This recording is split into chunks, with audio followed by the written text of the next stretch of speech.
Okay, so let me move this up a little more. Seeing how the new Spider-Man movie, Far From Home, is coming out, I believe, this Tuesday, I figured it'd be a good time to review the first feature-length Spider-Man film from 2002, directed by the oh-so-well-known Sam Raimi. And I'm not saying that to be sarcastic, but Sam Raimi's he's kind of done a little bit of everything since his days with the Evil Dead franchise. Um, so this movie, I think it's a safe bet that whoever is watching this review probably either knows the plot of the movie specifically or just knows it's another superhero fighting off evil kind of thing. So this one was the first time Spider-Man ever got a feature-length film.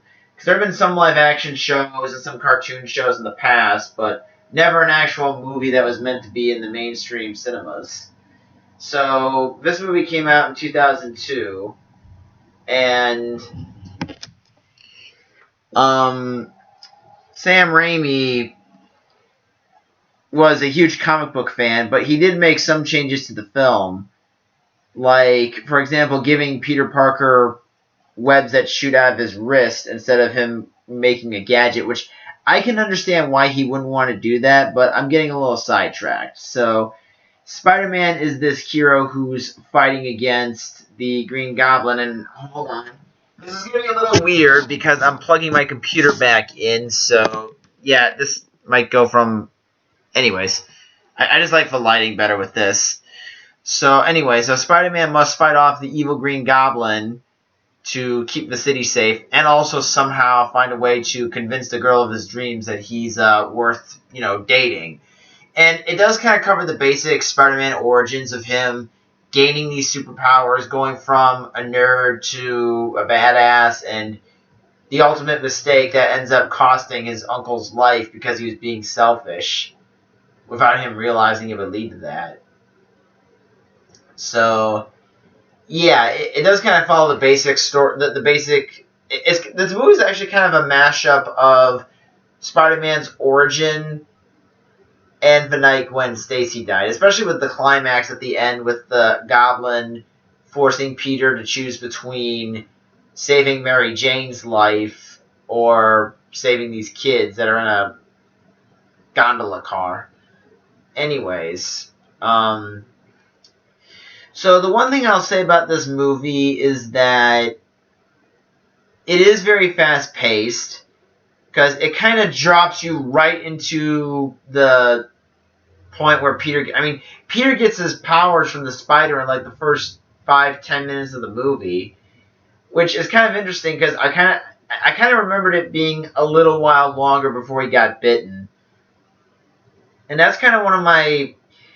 I do give credit that the movie moves at a very brisk pace. It just gives you what you need to know and then speeds on to the next chunk.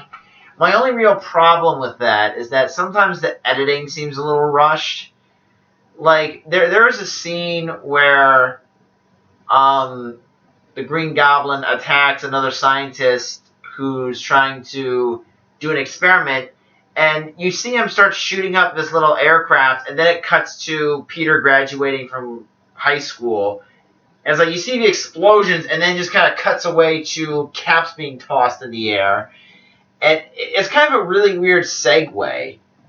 I mean, it kind of seems like watching, MSNBC in the morning. It's like watching the Today Show on NBC because they could talk about something that's dark and scary, and then cut to something that's right about, it's like seriously, the morning show could be like, oh, there's a dark murder taking place at 5 o'clock this morning, and also here's some nice dresses to wear from this. It's just kind of a weird tonal shift. It's kind of jarring and a little disjointed. And there are also some scenes that kind of start to get interesting, but then they cut away to something else to keep the pace going, which, as much as I praise the fast pace of the movie, I felt like it could have slowed down.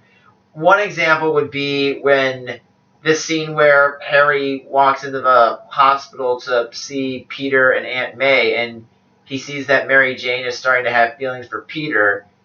He just sees that, looks sad, and before he even heads out the door, it just cuts to him back at his house with his father. And that was kind of a little bit of a confusing cut. And I'm just going to jump into the villain before I get too sidetracked. I do think that Willem Dafoe was a great choice to play Norman Osborn, because he does look like the kind of guy who's been through a lot, means business, and is definitely someone that you definitely don't want to disappoint. But he seems like a very reserved, very disciplined, sort of highly driven man. But my only problem with that is that when he does start becoming the Green Goblin, and he does start to eventually have this weird Jekyll and Hyde kind of thing going on with the Goblin, because Defoe's character does a crazy experiment which turns him into this monster, sort of. I mean, he wears a suit, but he's not really deformed or anything. I just kind of found, like, from what little we got about Osborn's character in this movie, it does seem a little weird that he would bend over so quickly and break to the Goblin. I kind of feel like there should have been at least a little more resistance on Osborn's part to play up the fact that he's trying to fight it. I think if we showed him literally trying to struggle harder and more aggressively, but failing eventually, I think that would have worked a lot more, because the progression is kind of like Jack Nicholson in The Shining. He just kind of looks crazy and then cracks almost seconds into the movie after the story actually gets going.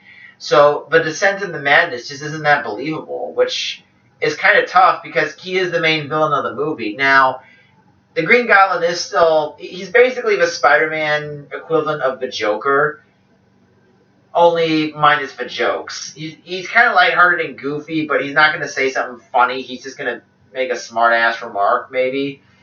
But I think the transformation could have been explored a little more. The villain is terrifying, even though he's wearing a Power Ranger suit even though he looks like a Power Ranger villain throughout the movie.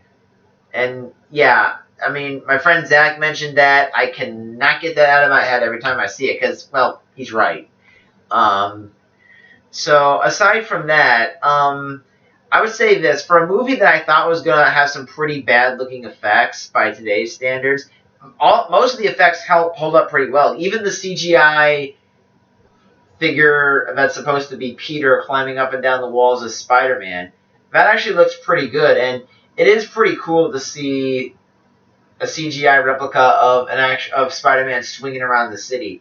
It's almost like you're on a roller coaster ride. I can only imagine what it would have been like to see this movie in IMAX back in the day.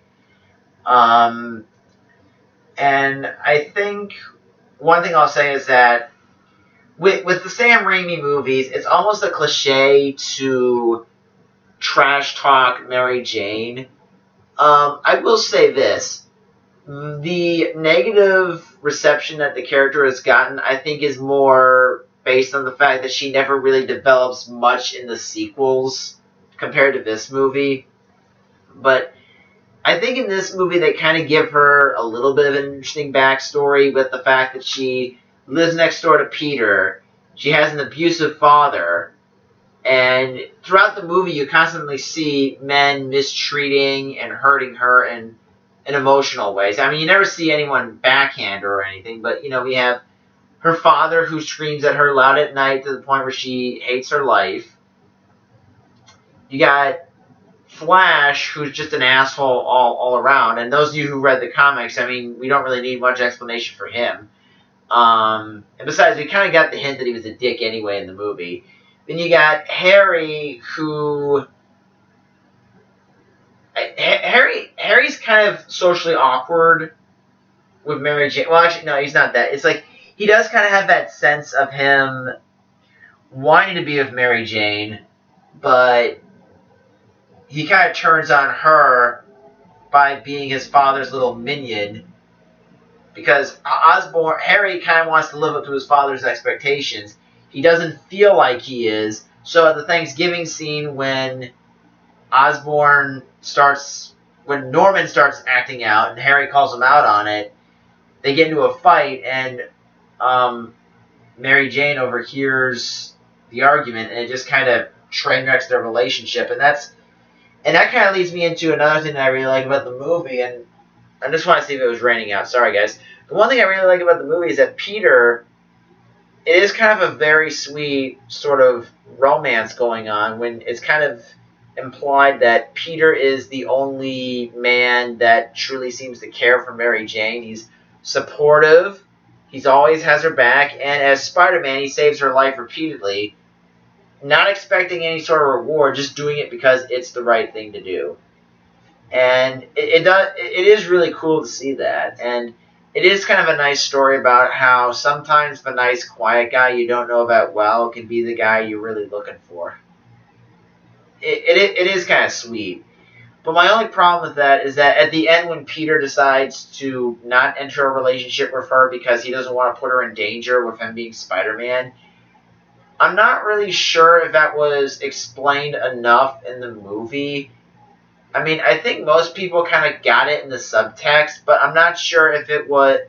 I'm having a hard time telling, was it too subtle for people to get it, or am I overthinking it? Because I could get it, but I don't know. I think most people can understand where Peter's coming from in the ending scene. I'm trying to think of what else to really say about this movie that's a negative. I mean, a lot of people say that this is the goofy, silly Spider-Man movies, and while they are right, there are some parts of this movie that are kind of ridiculous and goofy, but it's kind of like...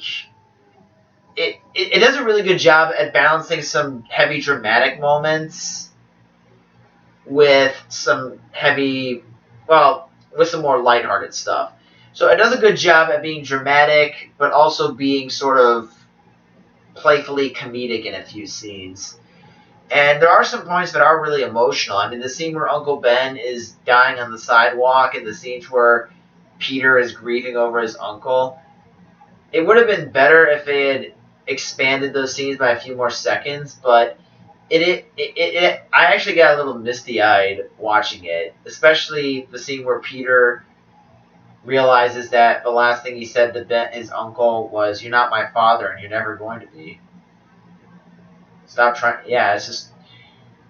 I mean, we all know that was just set up for... I mean, we all know that they wrote that in the movie for more guilt on Peter's part, but overall, I think this is actually a really good movie. I mean, are there some flaws? Well, yeah, I mean, every movie has flaws. And if someone says a movie is perfect, there's either flaws that are nitpicky, or the person is so blown away by the presentation that they simply cannot find any flaws or do not want to. But I think this is actually a really good start to the Spider-Man movies. And I think another thing I want to say with Mary Jane is that for people who say she does nothing but get kidnapped, did you guys forget the scene in the rainy alleyway where she happens to at least punch out a few criminals?